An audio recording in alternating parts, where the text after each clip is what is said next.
What's up, yo? It's DJ Brian on this wonderful Wednesday morning. Actually, it's really chilly outside, so it's not really wonderful for certain people. If you don't like the cold, I enjoy the cold. The cold wakes me up in the morning. Anyway, you're listening to The Drive-In on TBS EFM 101.3. And it's the middle of the week, and man, it is freezing outside. See, I'm so cold, my tongue is frozen right now. It's freezing outside, and I feel like autumn already passed by. Autumn was very short this year.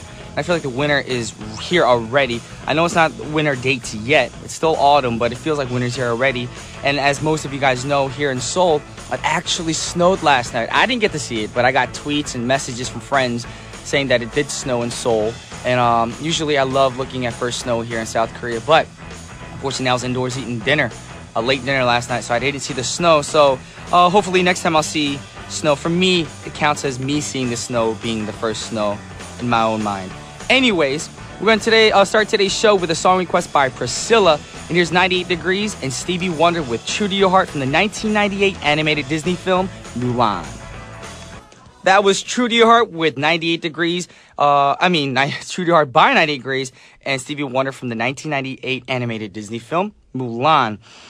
We just want to let you guys know how to get in contact with us here at the studio. You can call us at 02-778-1013. Send us a text at sharp 1013 for a charge of 51. Send us an email at efmdrivein@gmail.com or simply send us a tweet, which is probably the easiest way people can get in contact with us these days, at efmdrivein.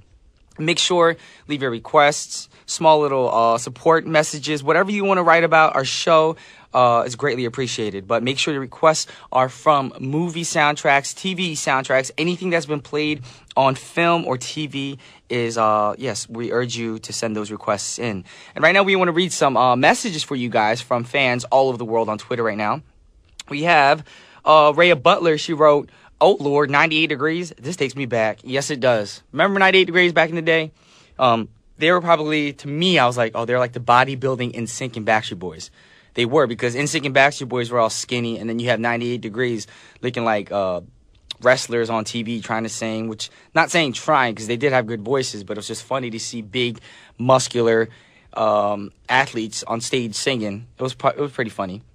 Also, we have Christina Lee. She wrote, "Snowy Wednesday morning, Brian G Music. Have a great day, DJ, and loving your voice every day. Brighten my day each time I tune in." Well, thank you, Christina, for tuning in right now, and I just want to thank you for always being so supportive. Your messages are so kind. Your words are so kind, and they really uplift me during the day. We have one from Linda Kim. She wrote, "The temperature's lowing down, but it makes me feel warm listening to Driving, DJ Brian." Thank you very much, Linda. Thank you. That means a lot that I can actually warm your day up on this cold, cold day. We also have one from BFF J Walker Asiatic Shore. No, autumn never came in Georgia. It went from summer to winter in a couple of days. Weird weather, sigh. That is true. Actually, that's what it feels like right now in Korea. It feels like autumn never came, because I was in the States for like the autumn season and came back. It was just freezing. Well, with that said, now it's time for the scene of the day.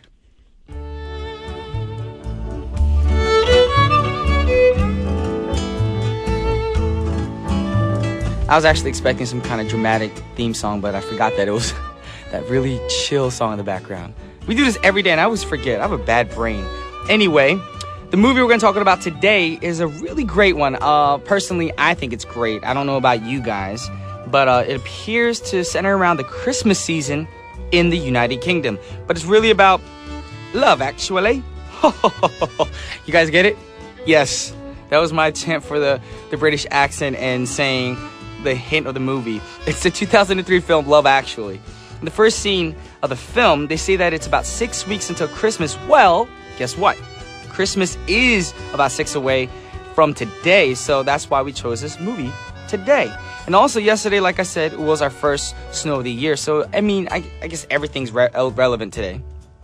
Now, there's so many things, different things that go on in this film with so many characters and the different plots. And we've got the love triangle involving the best friends, the prime minister who can't seem to find a good woman, the married couple who have to deal with a possible affair by the husband, the young guy who wants to go to America because he thinks he'll have a better shot with a woman there, and the aging lonely pop star, and so many other more threads. It's a great story if you love love stories. And the one we're talking about today is about the stepfather Daniel, played by Liam Neeson, and his stepson Sammy, played by Thomas Sangster. The wife and the mother of the family has recently passed away, and Sam looks very, very depressed. And Daniel's worried about his stepson, so he decides to have a heart-to-heart talk with him. So let's check that out. Actually, I'm in love.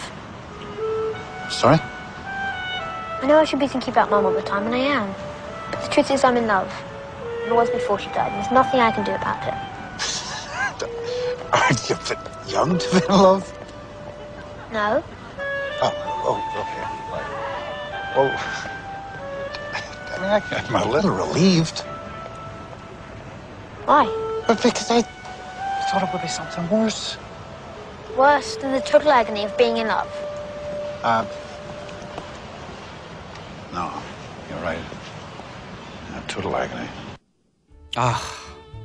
Kids in love, that's the cutest thing when you go to like a school playground and you see little boys pushing girls, girls pushing boys, because it seems like they're fighting, but actually that's their way of showing affection towards each other.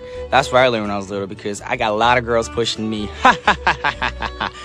And the best part about this movie, I think, is the accent. The little boy's accent just cracks me up because he's from the UK, so obviously he's got an accent for us from America, and it's cute. He's like, I'm in love.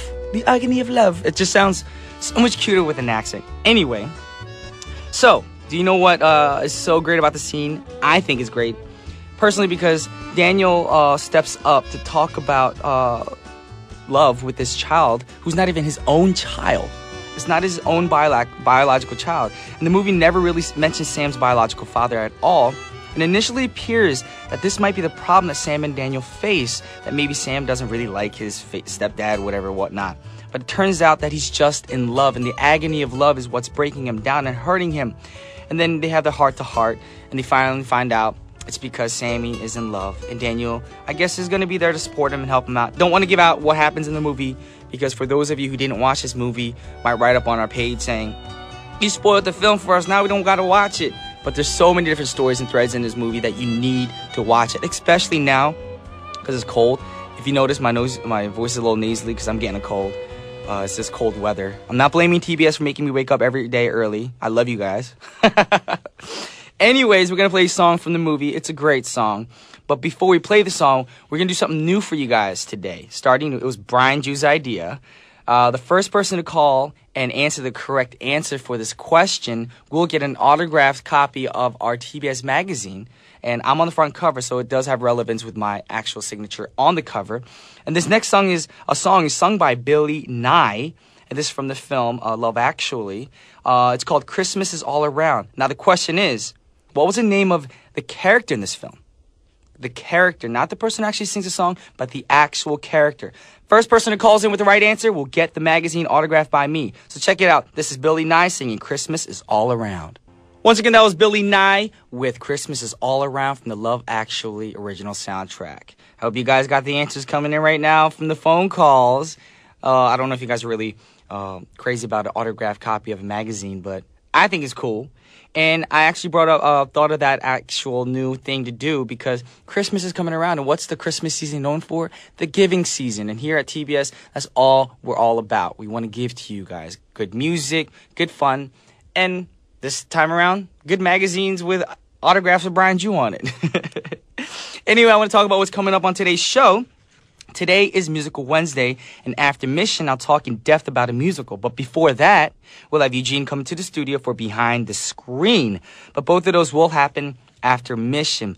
But right now, it's time to try another new thing here at TBS, the Drive-In. And you know, normally we just choose songs to play based on request or based on our own personal preference. And these all tend to be songs that were popular before they even featured in movies. But I think it's very important that we highlight some of the best composers that make music specifically for films.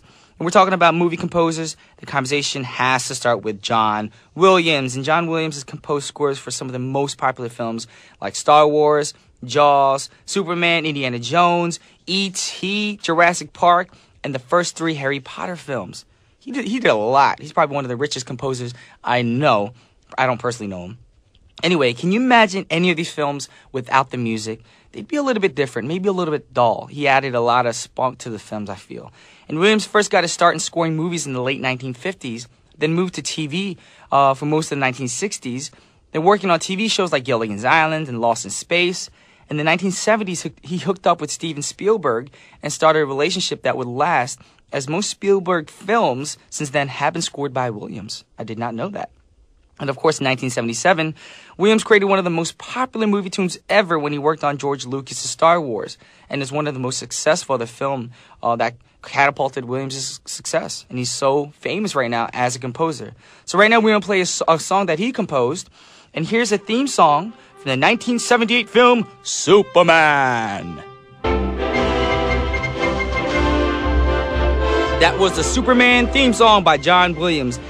And I'd like to share more about John Williams. Did you know that he won 5 Academy Awards in his career? That's a lot of Academy Awards. And he won his first in 1971 for the film adaptation of Fiddler on the Roof, and most recently in 1993 for Schindler's List. However, simply saying that he won 5 awards doesn't do him justice, because he's been nominated for 47 awards. That's crazy. That's not a typo, 47. And it's a wonder why he only won 5. I mean, I wonder why, because he has so many great compositions of movie scores and stuff, and 5, I don't think that's actually a lot for somebody who's been nominated for 47. Anyways, let's hear another song that he was arranged for a film called Schindler's List, and this is a 1993 film, the Schindler's List theme. Now it's time for Behind the Screen with the man to go, Eugene. And we having fun with Brian. You like that? Oh, did you make that up just on the spot? I thought about it last week, actually. Wow. That's actually cool. Yeah. Nothing really rhymes my name that much, that's why. It's well, hard. fun with Brian. Oh, so you made a little Kongreshi. Yeah, yes. Well, fun and Brian. You could play with words if you're a rapper. Fun Brian. That doesn't really go. Well, I tried. We're grooving with Brian. That doesn't work either. Yeah. Oh well. Anyways, we're lying with Brian. Well, I'm trying with Brian. Yeah. Okay. Trying to make a better show. Yes. Which is what you're doing. That's what I'm doing. And you know, for all the people of the world. Indeed. And we keep changing things up recently, and I'm really liking it. I mean, you have some good ideas, and we have some. I feel like the change actually is something that's very spontaneous, and people like it. Yeah. Because it's boring. It's like what I do with working out, CrossFit. We change our workouts every day. Really? And that's what makes people want to try it out. Oh, so you don't do it in like a cycle at CrossFit? Once in a while, you might do the same workout every other month. Yeah. Or you can attempt to do the same workout, but usually it's changed pretty much every day. Uh-huh. So that's what we want to do here too, because I realize when you change something every day, it attracts people more. Like, oh, it's not the same old boring stuff. It's something new. Yeah, it's too easy to get stuck in a rut if you don't change things up sometime, you know? Exactly. But then again, we did change Action Monday to Romantic Monday this week. And you were a little uncomfortable, I must say. I was thrown off guard a little bit. Yeah, he was like, oh, baby. That was really funny. If it was one of the ladies who did it, it'd be more romantic. Oh, indeed. But having Mike do it was they have kind the of beating heart thing for romantic. I guess Christina does that, right? But she does the beating heart counter, but Mike wanted to do the kiss counter, right? So I wonder why did he want to do it? That's weird. Maybe he's looking for somebody. He's a fun guy, though. I like Mike. He's a cool guy. Yeah. Yeah. He's good. And then starting today, we did the question thing. That was spontaneous. Literally, I got here, I was like, how about we do this, give away a magazine thing with my autograph on it. So tomorrow I'm thinking, maybe we'll do the same thing with a different question and give away an autographed copy of Eugene's magazine. Wait, is there one that exists? Yeah, there actually is one. I was a model in Golf magazine. There we go. We'll try to find that copy and have it autographed for you by Eugene. I don't know if you really want it, but I want it. I'll show you. But we need to get back on topic. Indeed, we do. Right now. Now we are going to change things up again for Behind the Screen today. Okay. Because a lot of people on Twitter and Facebook, they've seen pictures of my mustache. Okay. It's all for. You've been updating, yeah. It's for Movember. Mm-hmm. And a lot of people might not know what Movember is. And so we're going to talk about it, and also some celebrities that are participating in Movember. I attempted for 2 days. Yeah. Yes. But you got a little something going there. Well, that's just called laziness. Laziness. All right. Maybe you could, get one of those fake mustaches and glue it on if you really wanted to. That's a smart idea. I'm going to try that. You gonna try that? I'll take a picture of it. All right. Make sure it's like blonde or red or something. I'll just ask one of my makeup artist friends to get me a good-looking fake mustache. Right. Yeah, that'd be really good. But actually, today, yesterday I was reading the Telegraph, looking for news for movies, and I found out that there were a lot of people who actually are participating in Movember that are celebrities. Okay. And this article lists the different types of mustaches and who is wearing them. Okay, so You know what kind of mustache you got on? Well, we'll come to that later. Okay. Right? But the first type of mustache, this is called the rock star. And according to the website, the rock star mustache is very thick and has kind of pointy sides. Okay. And it was named after Freddie Mercury from Queen because that's the kind of mustache that he had. Oh. Okay. Okay. So this year, they took 2 pictures of celebrities, and 2 actors that are wearing this type of mustache include Jack Black, who is a rock star from, School of Rock, right? And several other movies. Maybe The Pick of Destiny, he was also in that with, what was his band called? It was... Tenacious D? Tenacious D, yes. And also James Franco, also known as the Green Goblin from the Spider-Man movie, is also having this type of mustache. I envy them. You envy them? I mean, I try, but nothing comes out of my upper lip, so... Well, some Anyway. people, I guess, are genetically more available for growing mustaches than others, but that's not a bad thing because, you don't have to shave as often as some other people do, I guess. So That is true. it's an advantage. Don't look at it as a bad thing. That's true. All right. The next one is called The Undercover Brother. The Undercover Brother, wow. Yeah. Have you seen the movie Undercover Brother? No. No, you haven't. Okay, well, that is the movie about the African-American person who goes undercover as a Caucasian person to spy on the man. It's a comedy. Okay, I was about to say, that sounds like a comedy. That kind of sounds like Tropic Thunder, but flipped around. Yeah, and it also has Neil Patrick Harris in there, and he is working with the Black Panthers as somebody who has white guilt or something. It's pretty funny. I'm going to have to watch this movie. It just sounds funny. It is hilarious. Okay. And one of the things that the undercover brother has to do is wear a fake mustache to make himself appear more Caucasian. This one has rounded corners. It kind of looks like a comb if you hold it upside down. You know what I mean? Mm. Yeah, so it's straight and it has kind of rounded edges and just looks really neat, right? Because But is it full and thick or is it thin? in between. Okay. In between. Okay, and the people that have this type of mustache right now include 007, Daniel Craig, and also Jude Law. Okay, the 2 heartthrobs for the women. Right, out there. exactly. Women So love this these is 2 not guys. the type of mustache I have, unfortunately. But, if I could, I would love to do that. And as so I we could- know, Eugene is a heartthrob. Woo! Thank you, Brian. And Brian is also a heartthrob. Thank you very much. That's not what I was going for, but... Well, you're a double heartthrob then, if I'm a heartthrob. And that's 007, Daniel Craig. Indeed. Oh, that was bad. Oh, good, that was such good a bad segue, joke. Good segue. Bad joke. Okay. All right, the next one. This is called the boxcar. Okay. And this is basically an inverted V, so it's got very little upkeep. You don't have to trim it or comb it or anything like that. You don't have to put wax in it. Inverted, And- so it's into your skin? Or No, instead of a V, it's an upside down V. how's that possible? It just Well, wraps it's just around your kind of lip? like a triangle. Like what you have, kind of. Yes, like what I have. So I was gonna say that this is my mustache. You don't have to, basically all you have to do is just not shave it, and if it grows too long and looks ugly, it's still the boxcar. So there's no grooming involved, pretty much. Pretty much. I Okay. guess if you have some food in there, you might need to wipe that away or something. Now I see why I don't like mustaches. Yeah. But the wearers of this mustache include Colin Farrell and Christian Bale. Okay. Oh, we're getting a note from... Okay, we got to move on a little bit. So, actually, I just wanted to talk about what Movember is, and it's for... People usually grow that to bring awareness to charity. Okay. And the reason I'm doing it is also because I'm part of a charity called the MAC Foundation. And the MAC Foundation stands for the Movement for the Advancement of Cultural Diversity of Koreans. And basically, there are a lot of mixed Korean children that grow up in Korea, and they're kind of discriminated against. And I guess, in the States, I thought it was difficult growing up as a mixed kid, but it's nothing compared to the situation here. Okay. So our group, we try to raise awareness about these types of children, and we also try to help them in several different ways. We're sponsoring some schools and stuff like that. So if you want to learn more about that, check out the MAC Foundation. That's MACK. That's on Facebook. You can find out more about it.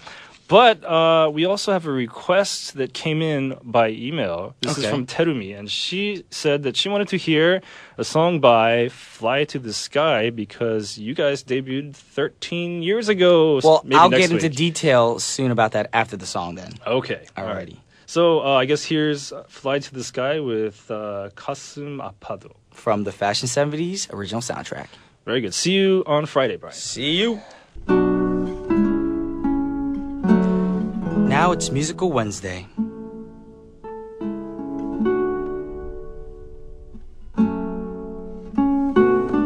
Before we start with Musical Wednesday, I want to talk about what Terumi his request was for. It was actually for Flight of the Sky's 13th year anniversary, which actually falls on November 21st, so not the 14th today. But I believe she got confused because we filmed or taped the performance on the 14th, which actually would be today to be our 13th year anniversary, because that's when we first stepped on stage for a performance. But the first single was actually released on the 21st, and the performance was aired on the 21st. So to clarify things, that's our actual 13th year anniversary. So just to let you guys know, if you guys want to send in gifts, I love gifts. I'm just joking. Anyways, time for Musical Wednesdays. And the musical I'm talking about today is going to be Andrew Lloyd Webber's Phantom of the Opera.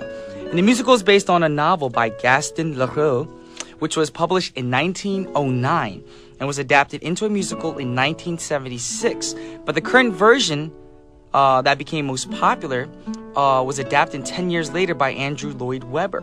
And it celebrated its 10,000th performance on Broadway in February of this year. And since 1986, it has pulled in over $5.1 billion at the box office. And in 2011, it was estimated that it had been seen by over 130 million people in 145 cities in 27 countries. So we know it's probably one of the best musicals ever created and one of the best well-known. The play opens up at an auction of the props in the old opera house in Paris in the year of 1905. A shattered chandelier is up for auction, and the auctioneer says that it has a connection to the mysterious Phantom of the Opera. As the opening music plays, the chandelier rises to the top of the stage, and we start to make a journey backward in time to the height of the opera in the 1880s. Sorry about my cold, it's bothering me too. With a beginning like that, it entices you to give it your full attention. So let's listen to a song from the Phantom of the Opera from the musical Phantom of the Opera. Check it out. Wow. Great song. Yes, because I love musicals, and that's why Musical Wednesdays are actually directed by me. Yes, it is. Anyways, I don't want to spoil a lot of the musical, because if I spoil it, then you guys can complain. But I do want to talk about the plot a little bit more. And there's a brilliant singer-actor who has a disfigured face who's living in the opera house. And he's convinced people that he's haunting the place, which is why it's called Phantom of the Opera. And he's a phantom, of course. And he makes money by taking a cut of the admissions. But then he falls in love with one of the actresses, which sets up the story pretty much. So that's all I'm going to say. I'm not going to give you any more. So after hearing about the Phantom of the Opera, I'm pretty sure you guys are curious and want to see this musical. And right now is the perfect time. You know why? The broadcast is touring the world because they're celebrating the 25th anniversary this year.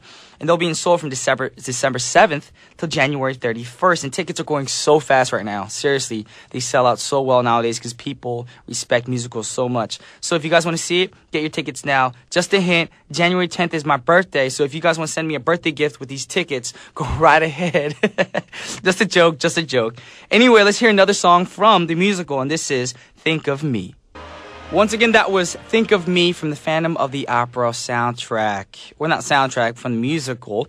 And right now we have a special caller online because she was the first caller today to call in with the answer that I spontaneously made the question for this morning. Hello? Hello? Caller? Mayan. Hi, what's your name? I got Marianne. Mayan, hey, nice. Thank you for answering their answer right. It's Billy Mack, isn't it? That you're right. Billy Mack is the name of the character. And thank you for answering the question. I know it was probably easy for you. If you're a big Love Actually fan, this is probably the easiest. Oh, hell, of course. I'm a big Hugh Grant fan. Ah, big fan. Okay, cool. And I'm your biggest fan, too. Well, thank you, Mayan.